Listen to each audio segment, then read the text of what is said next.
Okay, this video is for those of you who are going through the probable difficulty of selling your home in a divorce, selling a matrimonial home.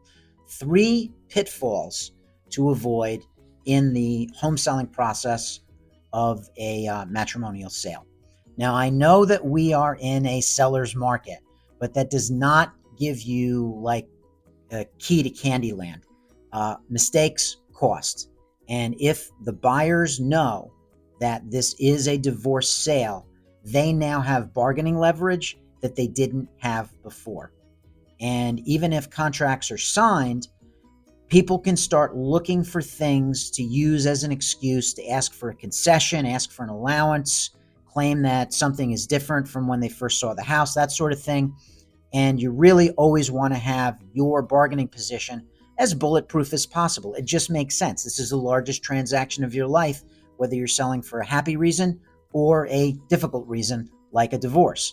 So the 3 pitfalls to avoid, first of all, is lock down your social media. The younger the buyers are and the younger their agent is, the more likely they are to Google you.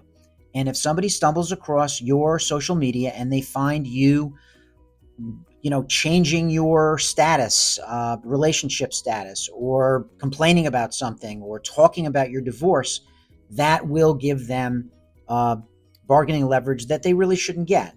So be careful about what you say on social media. Probably the best thing to do is go quiet and do not put anything about your relationship status or make any big announcement until this deal is closed. Second thing is 2 agents from different companies. Now, it is understandable in a divorce for each party to want their own agent. That's totally get it. But if they're from different companies, it doesn't take much for buyer's agents and for the buyers themselves to figure out these 2 aren't on the same page. So again, we don't want to disclose why we're selling.